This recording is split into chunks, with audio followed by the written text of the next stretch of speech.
I am TPAW, and I'm Jonasnator. Yeah, I can never point the right direction. There we are. I'm I'm pointing the everywhere. right direction. I win. I fucking win. Okay, there we go. All right, Let's this is go. TPAW. We're doing Kaijus Unite, episode 4, and I do not have a title for this thing yet. So the demo says something news because I am a wordsmith like that. We are And going to use the most clickbait title ever now, but we've found the title. yeah, so I'm never worried about titles like ever. But yeah, I'm operating with an extra half a brain cell today, so we're gonna do great, and it's gonna be awesome because I say so. But yeah, so Jonas, what is going on with Kaijus today? Let's go to the first news with actually not a news, but more of a thing that we have missed, and I'm disappointed of myself that I missed it because I am an anime fan. I didn't know about it existent until now. So they the anime called Kaiju number 8 with either anime about Kaijus, I suppose. And yeah, I linked to the EMDB page. So a man working a job for remove from his childhood wicked web in an unexpected situation, become a monster he aim want to fulfill his lifelong dream. It sounds interesting.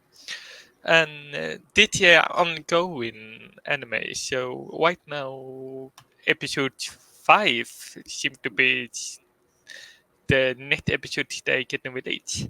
So it went up now. So maybe we both can watch it later and review it. Maybe. Hey, I am down to review it and stuff. I mean, it already sounds relatable. The synopsis literally says he's working a job that's far removed from his childhood dreams. I think a lot of us adults can relate to that because Yeah. we're all working jobs that we don't like and working jobs that we have to get paid for to survive. And it's saying he's gets wrapped up in an unexpected situation. I mean, that breaks you away from the boring menial quality of everyday life. But then the part where it's like becoming a monster, he aims once again to fulfill his lifelong dream. So if you ever want to become a monster kaiju or something, and like a mech warrior or whatever the heck you're gonna become, this sounds like the show for you. It sounds like it's very relatable and Oh, there are something that more we'd all want info to. right down Yeah, there. yeah, lots of info. So I'm Yeah. just scrolling, but did you know adapted from a Japanese manga series written and illustrated by Noya? I can't say that name. Naoya Matsumoto. I think I butchered it. And So, soundtracks. Go Young ahead. Blood. Young Blood. I think I seen him have a son with. Did he have a son with Primi Horizon? I might be Uh, wrong, but you probably are right, and my brain yeah, just isn't recalling anything. yeah. So and So someone 11. So you got this show that's coming out soon. Is it coming out like this? This says 2024, so this year, it right? it ongoing. Episode 5 Okay, in next episode. It says down below. Actually, okay. episode 5. Net Saturday, May 11th. So in like 2 days. yet. So Cool. So if you guys are into kaijus and you guys think that sounds interesting, then definitely tune into this. And this is on IMDb. So what streaming service is this on? Crunchyroll had it. I know that. Okay. All right. Cool. There you go. There's something for all you kaiju lovers, including Yeah. us. Let's see here. All right. What's Where's the the next? next news?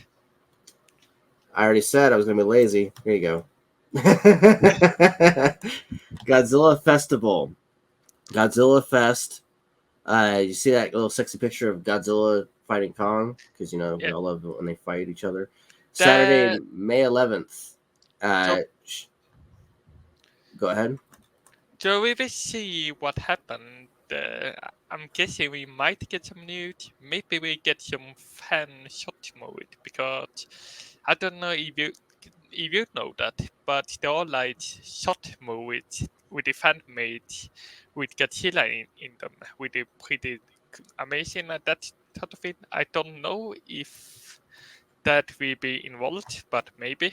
I know that this image we are looking at right now caused a lot of controversy because they used AI to create that picture. Which, yeah. But Oh, besides that, if you've been interested, I don't know what to expect from Godzilla Fest because I'm not done enough for research, but I think maybe some news, maybe some short movies, and other thing to celebrate the Kaijus. We'll see what happens.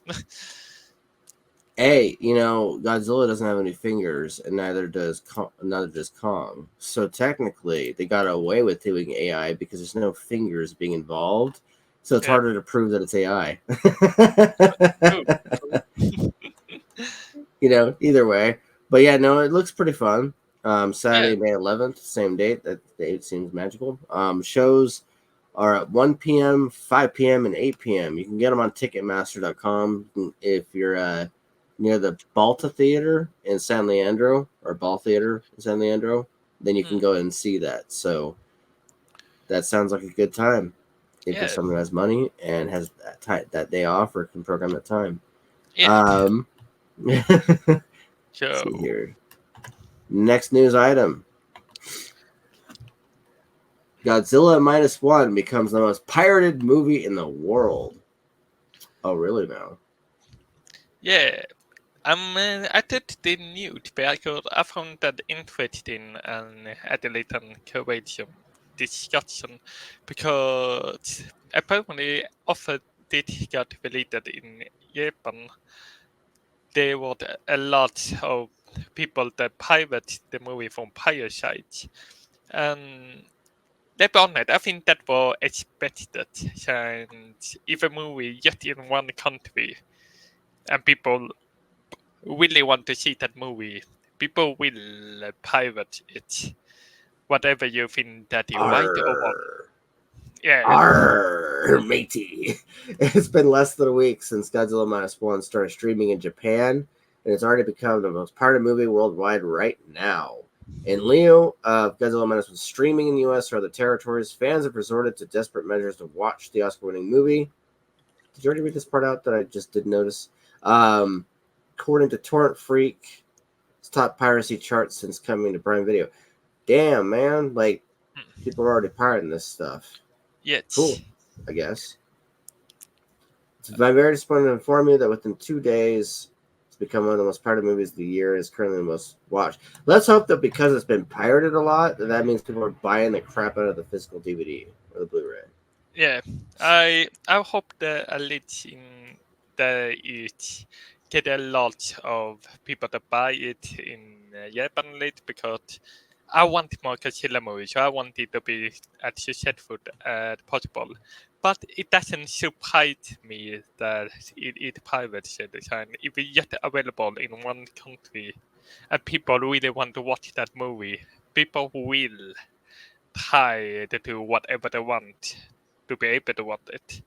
So This part right and here. You don't want us to pirate the movie, then let us buy it. Piracy numbers on this thing are gonna go sky high. And I'm like looking at this and I'm like going reminds me of the kids who say, just give us the damn pie. Not defending piracy, you should pay for the things you watch. But when a movie is as disgusting so as this one until it's unavailable for months outside of its home country, some piracy is inevitable. Who's shocked by this? I mean, I guess you got Devil's Advocate yes, arguing about when it's released and how it's released, but still. and I think it won't be a while until they get village and Japan usually have a bit window between the US village and Japan village. So I think we are not getting it until fall.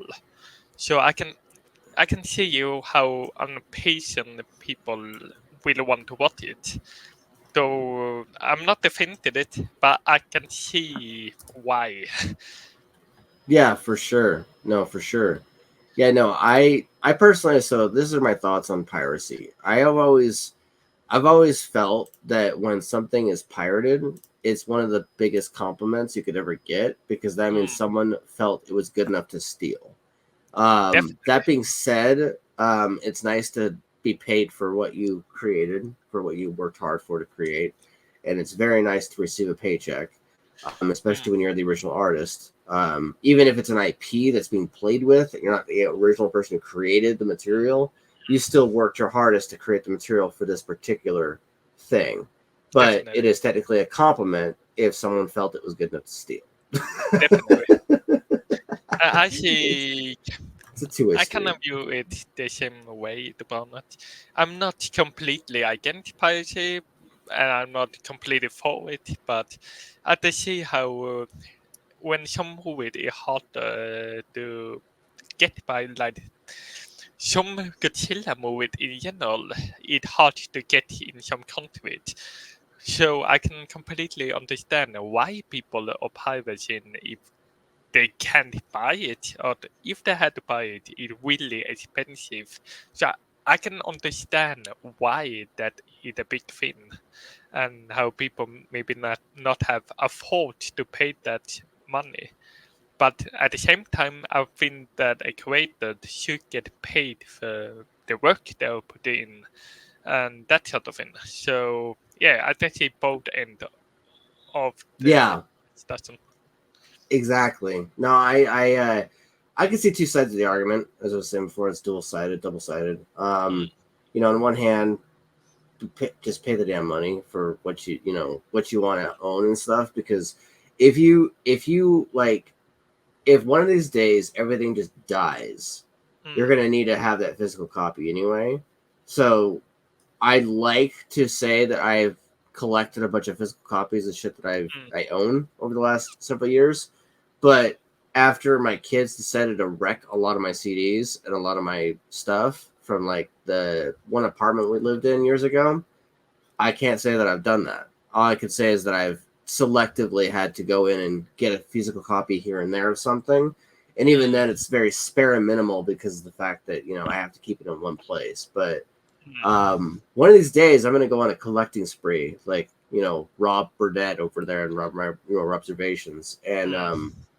I'm going to start collecting a bunch of crap. But I want to get the Blu-ray of Godzilla Minus One. That'd be kind of cool. But I wouldn't fit into the pie here of most pirated movie in the world because I Mm. haven't pirated it yet. Even though I would have Yeah. done it years ago, I would have instantly been on like Pirate Bay or whatever pirate website that exists at this point and done Mm. that already. But I haven't. So Yeah. hopefully I'll be able to actually see in a legal sense. But it's weird I because I haven't done that yet. I want a legal copy that I can show off later in this podcast. Right, but right. Because if like you but did, because like, wouldn't it be so weird and awkward if like you had a digital copy that's pirated and you're like, by the way, guys, I got this, and they're like, how'd you get that? Check please. You're like, for real. damn it.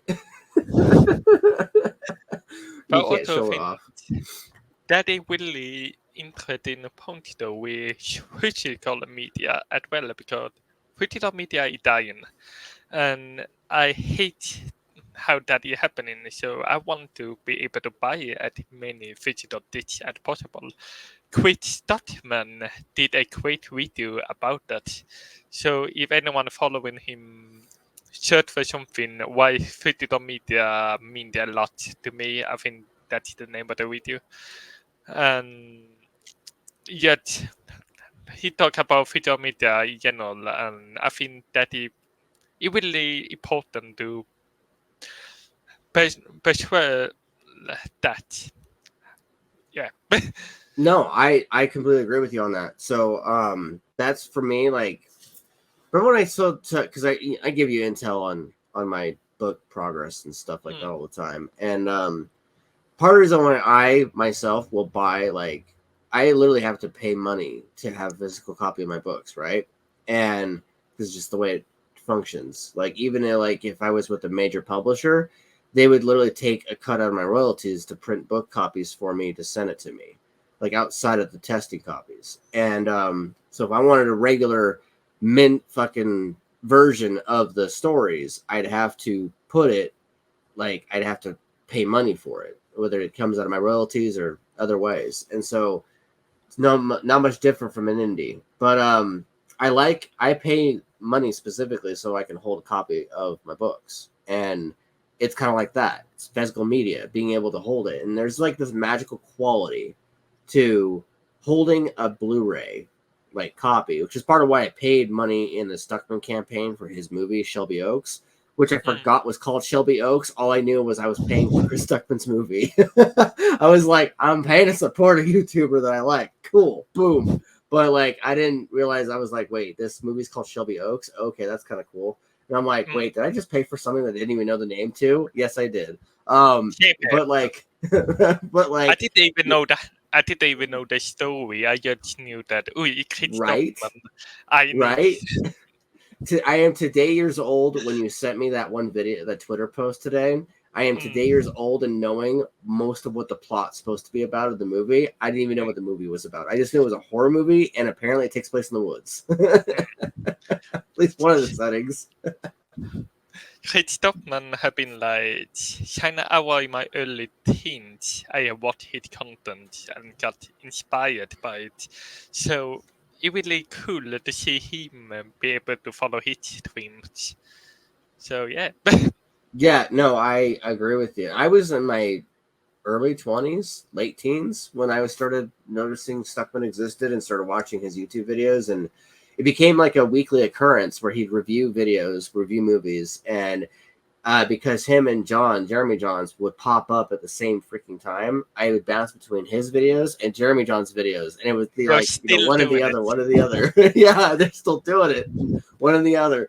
And then I eventually, like, the wife was like, "You only watch movies that they review, don't you?" And I'm like, "No." she's like, "Well, you hyperfixate on the movies they do review," and I'm like, "So?" It was like a half out answer of like, don't accuse me of things that are true. So I trusted their opinion. I mean, Chris Stockman, even though he may be not an anime reviewer, he have reviewed a lot of anime that I end up watching because I didn't know the existent until he tweeted.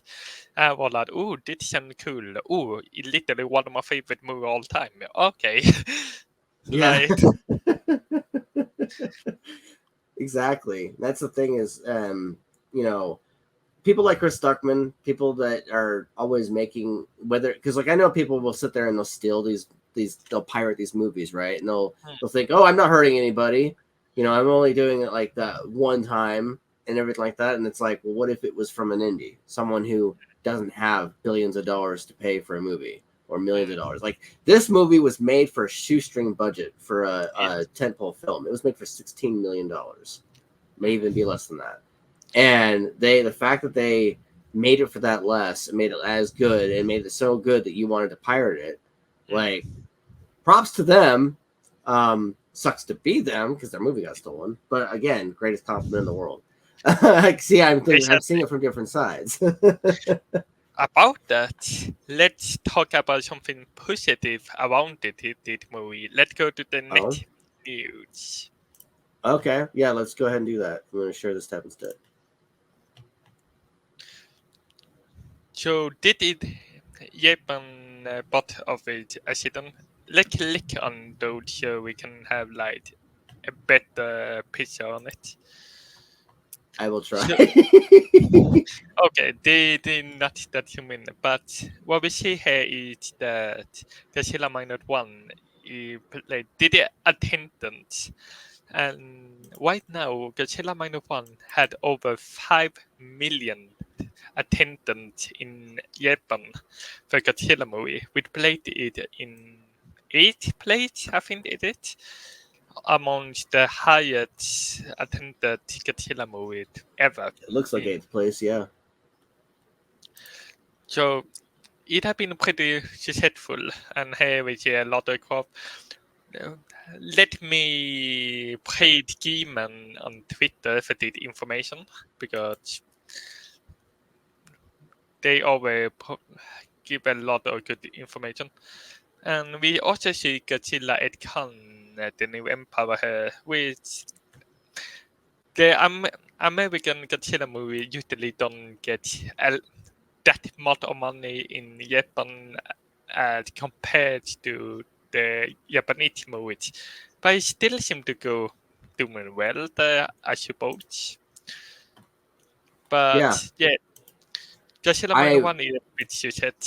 did not understand these charts when I first showed it to them because I was going in. My phone let me zoom in on it on my phone, but like on computer, it's not letting me do it apparently. But the attendance thing that threw me off because I was like, what the heck does attendance mean? Because I know that in America they just record it as just box office grossing and what ranking it is, but it says an attendance with it, so I guess that means how many people bought a ticket, which is cool. Yet that how many people bought a ticket. So basically, inflation can account in that, I suppose. Well, Yeah. not, and it's not that big as Shin Godzilla, but the thing is, with Shin Godzilla, you need to think about that movie came 12 years late after the big hiatus the franchise took. It also had a big name director, Hideki, let's see if I can pronounce his name right, Hideki Anno, that he also known for Eva series with a classic anime. And he also made during the time, and he made a commentary about the earthquake that happened in just a few years earlier. So that is why Shin Godzilla became a big hit in Japan. While Godzilla Minus One haven't hit that spot, it has still gone really well. And Godzilla Minus One is still the most successful movie of the two because of the American people. There were a lot more American that watched that movie than Shin Godzilla. Let me just say extra props to the director of Godzilla Minus One for making a art film and a commercial art film, and something that would outperform Godzilla and Kong: The New Empire. Like the fact that this is something that I listen to different planets all the time, but one that I've been listening to a lot recently is Rob, and he's got a lot of criticisms towards Hollywood movie making, and especially Marvel and Star Trek. When he goes on Star Trek, he can go for an hour straight on just one topic. But but like with Marvel specifically, there's been a lot of rhetoric about Marvel recently, and especially Disney, and it's been rhetoric that's talking about their ability to write a movie, their ability to make one, and their ability to keep things, good and to make as much money as they need to because they're always looking for that $1 billion film. I want to give extra props to the people behind Godzilla Minus One for not only making a movie that like shocked the world into checking it out and to like giving it a freaking Oscar, but also to having longevity. Like the fact that we're seeing this chart and we're seeing Godzilla Minus One outperform the New Empire when the New Empire is clearly, as you said before 3 episodes ago, a dumb fun movie that you can bring your kids to.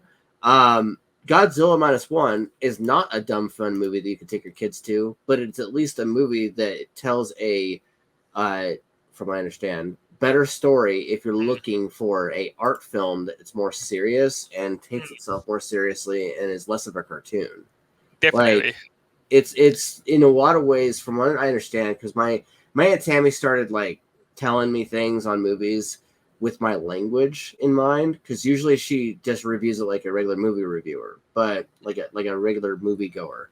But recently she started telling stuff like there was a part of the movie that she says it's like a war movie, but then there's another part of the movie that's like a family movie, and then like you got your bit of horror in there as well. And it's got elements of different things that are in there. And so I want to give extra props to the director and the writer, whoever the heck did all the heavy lifting for this movie to create it, for not only making it on a shoestring budget of $16 million, but also outperforming all these other movies that are, more cartoonish or less serious. it gives the idea that you can make art film today and be profitable. Definitely. Like that's what that says. I also think that the Japanese audience, they view Godzilla. I don't have noted from data because I'm not Japanese, but I think they have a lot more meaning to the character than American audience have, because Godzilla is a metaphor for the news that Carnal happen. destruction, nuclear warfare. So it has a lot more important for those. So I think that is also a reason why the most favorite movie maybe.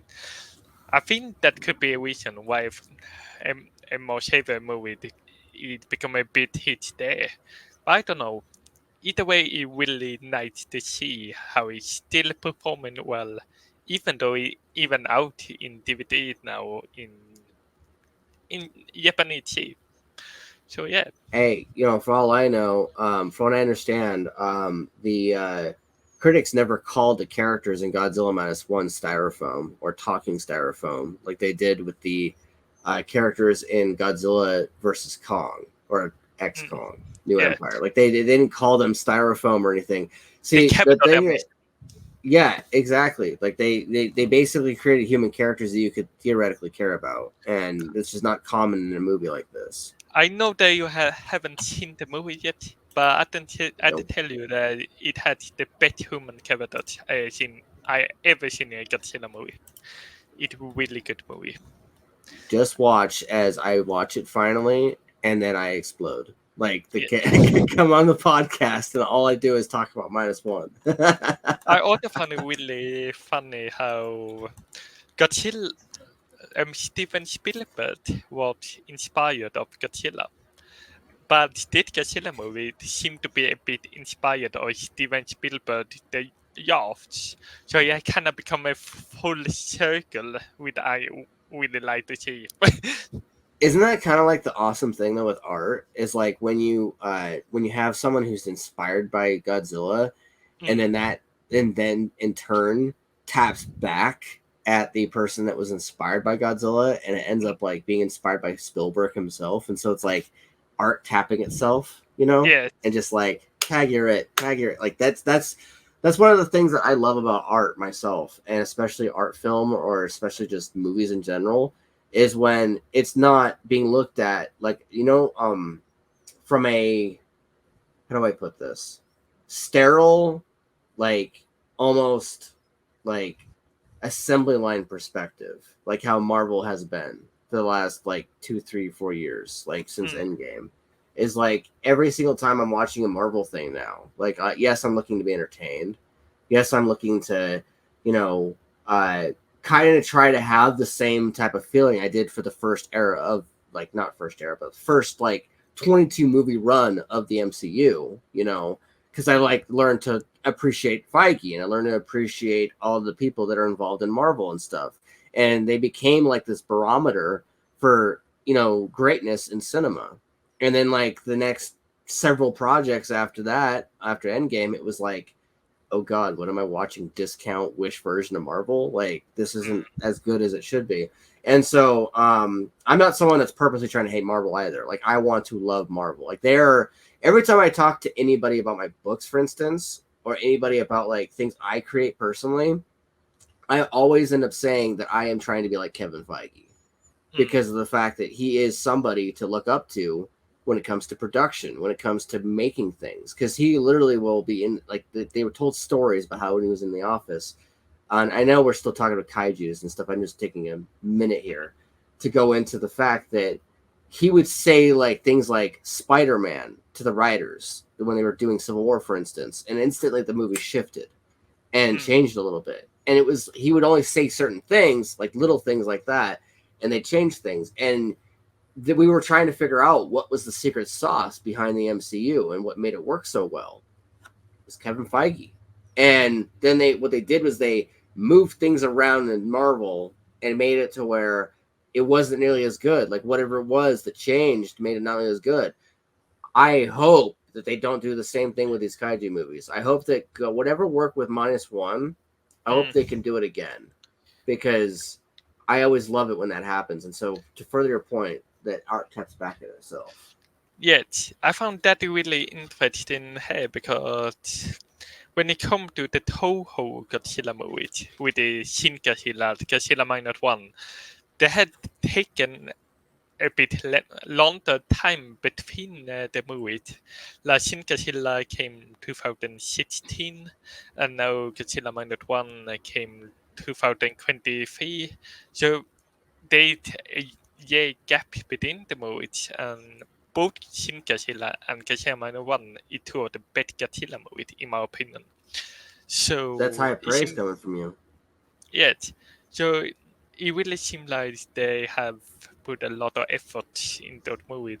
Even the Monsterverse, if we go to the American Godzilla movies, I think they have done a really good job to not pump out a lot of movie all the time, but instead have like 2 years between each movie or something like that, instead of having 3 movies each year come out. Because the thing that made me not following Marvel anymore is that I can't keep up anymore.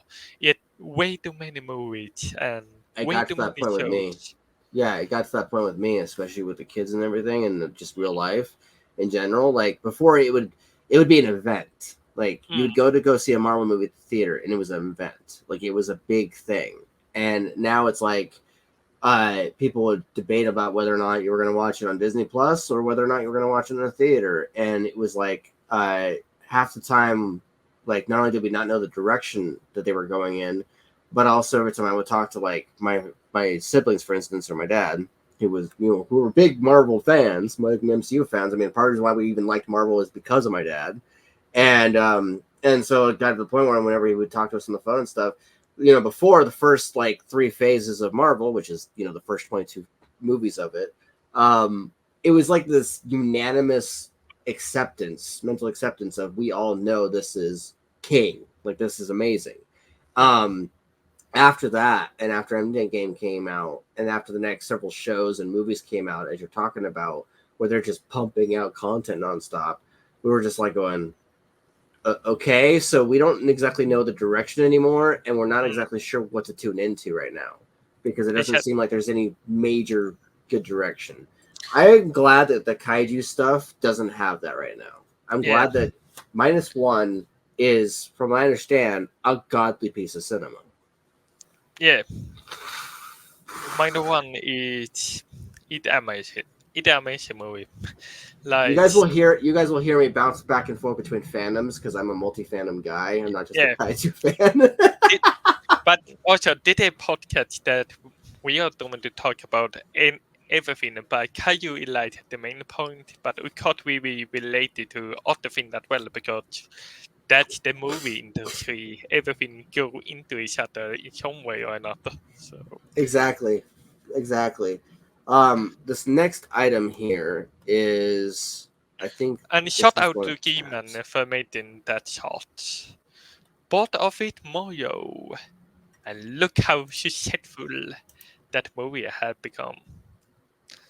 Yeah, Godzilla Empire. I missed it. What This were you thinking somebody for making a shot of? I made a shout out for the guy making the shot that we were looking at before, Keyman. Oh, Yeah, this guy. Oh, this one right here. Okay, right what? here. This What? picture right here. No, I made a shout out on the latter topic. Anyway, Oh, yeah, oh, G-man. Sorry, yeah. my brain. Told you, half a brain cell. Um, Okay. So yeah. why do we have the pot of it open this time? Well, now with this amount of money, it's the most successful Godzilla movie ever in box office. When it comes to box office, he had made the higher amount of money in the box office than any Godzilla movie. Now, it doesn't count inflation, but if you go that beside it, did he have been a really successful movie? And I'm glad to see it. Yeah, no, this is insane. Like this is amazing. So I initially projected, just tapping back at a previous podcast episode with you.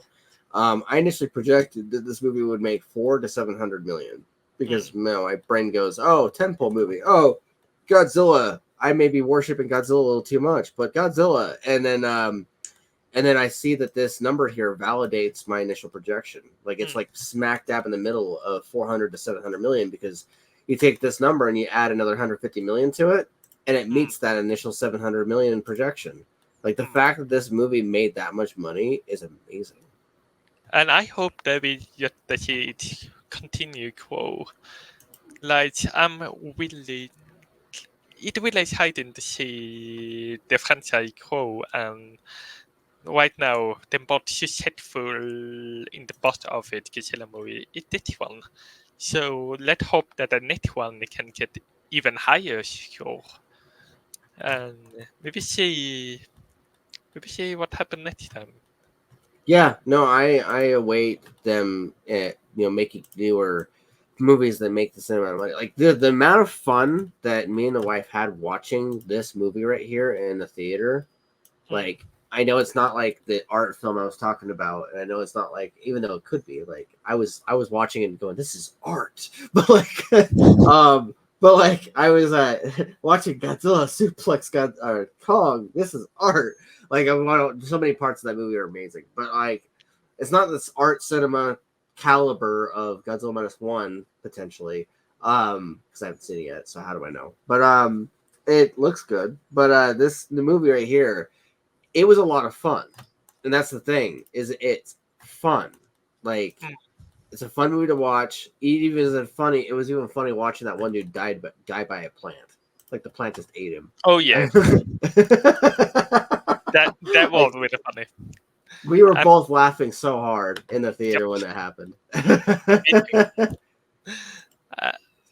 Like it was great. Like it was greatness in action. Like we loved watching that whole scene, and then we were watching like pretty much there were so many scenes. So one of the things one of the major criticism I have for this movie, like months or weeks after seeing it in the theater, was I wish that you could care about the human characters more. That's one of my major criticisms. Is I wish you could care about the human characters more. That's probably the main problem in Monteverse in general. Except for Mona actually has character that I care about. But besides that, I would say that the movement haven't been that great, but otherwise this is chaotic, buff and fun in so many different ways. So I'm really glad to see this such this movie it having. Yeah, exactly. No, I want to see this movie do more. Like as far as like let's say that, because I know that the director himself said he wants to do a more Godzilla centered movie. Yes, but I'm hoping that Kong still shows up and it's like a follow up to the team up. Like that's what I would hope for with this whole thing. Same here. One of my main complaints about it is I kind of want more moments when Godzilla and Kong is on the screen at the same time. So I want more of that in the next movie as well. Right. Like that part where freaking I literally was like watching the GIF of Godzilla riding Kong, or no, Kong riding Godzilla. I literally rewatched that GIF like over and over again and went, why do I only get like a second or two of this? Like, why can't I just get like a whole scene of like Kong riding Godzilla and Godzilla just shooting beams out of his mouth? Like that would be amazing. But we did get a lot of awesome stuff in that movie. We did. Can you search for Kong Stall Island in the title in the website? Can I search for Kong and Skull Island? Yes, search in the search for title box. Hang on. Let's see what happens. There we have it. Okay. That movie is still the most successful movie in Monteverse. Do you think that the new one can beat it? Within a couple weeks? Absolutely. Yeah. Same here. But give it a few weeks, and as long as it stays in the theater, and as long as they don't just kick its ass out of the theater, it's got it. Like 568. Let's go back. 547. Yeah, so around So 21 million. so yeah, 21 million give or take, and they're either tied or it beats it by a narrow margin. Yeah. With also, it's really fun to look at the Monterey and look how many different tune and theme the movie have. Because if you look at Godzilla from 2014, which was the movie that started it, was that was way more grounded than this one. They way more bizarre in all the good way. So Yeah, it really it really nice to see the big range of this movie, and I have no idea what the next direction will be like. Will it become more grounded, or even more bizarre? I don't know. I don't I kind of care want a a mix lot. of both. Yeah, it both would be nice. I like the cartoony aspects of New Empire, and I also like the more grounded approach in the scenes where it was more grounded.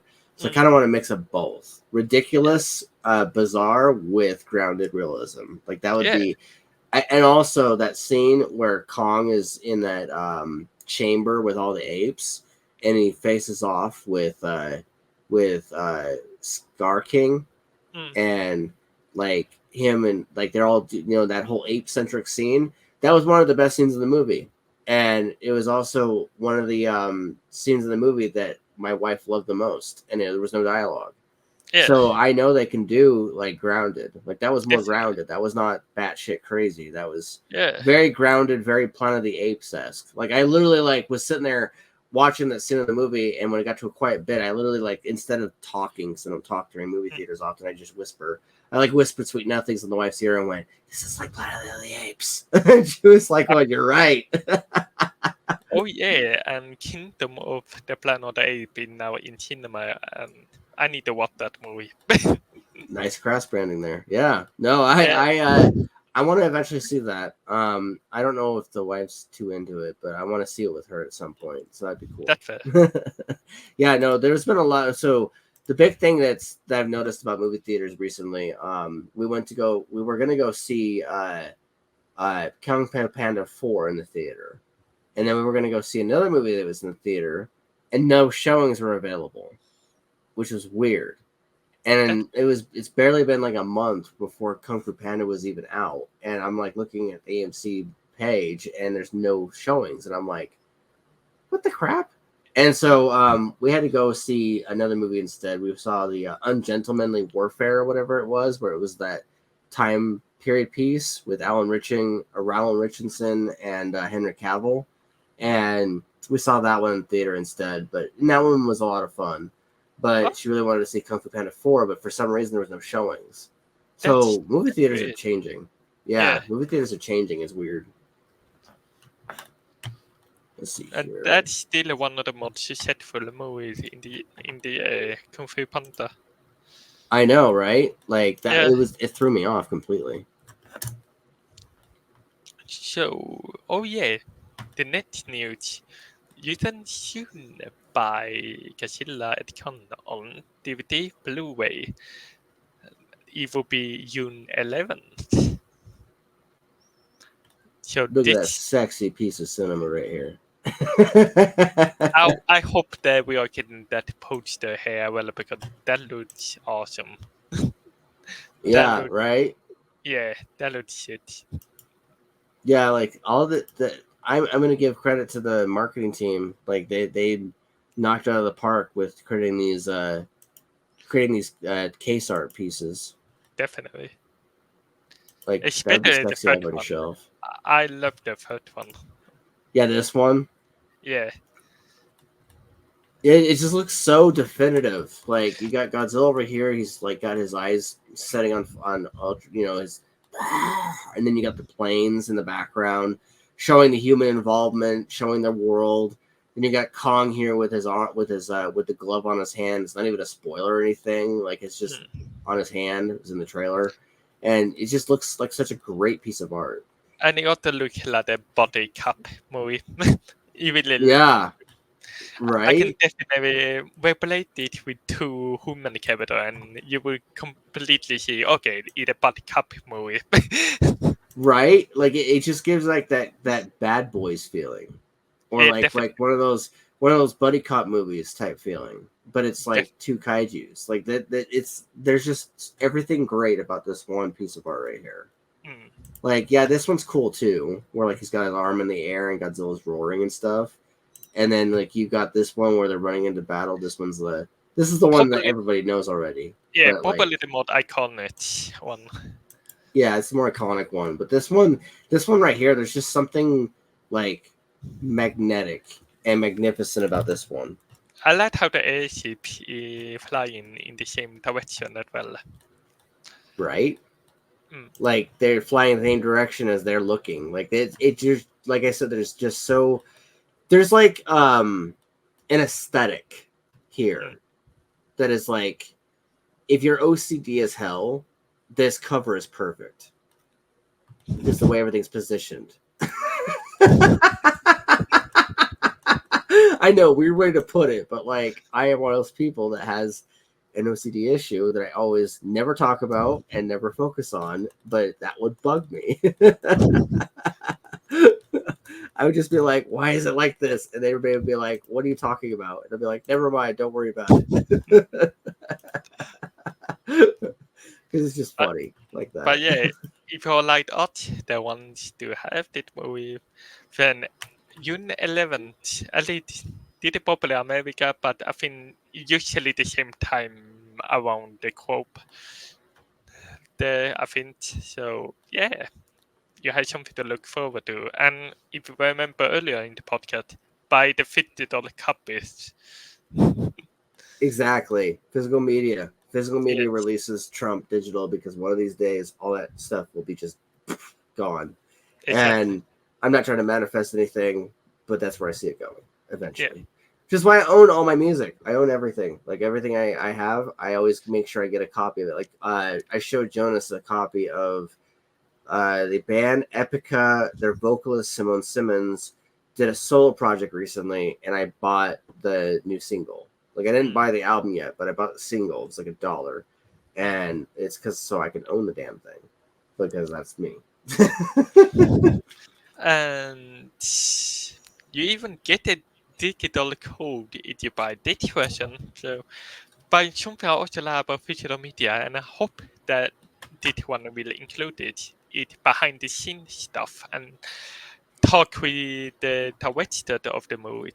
Like I love that stuff, and you never seen that in Netflix, for example.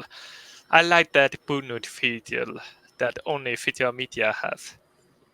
Right? It's just something magnetic about it, something magical about it, like seeing it on the shelf and then pulling it off the shelf, looking at the art, and then pulling out the disc, knowing that the disc, is something you can hold, slipping it in, and then playing it, and then being able to Uh, watch it over and over again.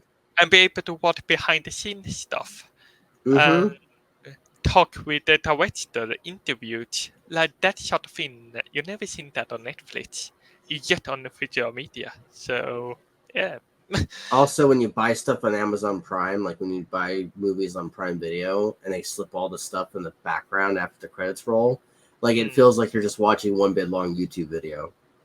yeah, yeah. It can That's like how that. it is Yeah. for me anyway. I was watching one of the Spider-Man movies, New Way Home. I watched that on Prime, and I got the extra special cut that they had.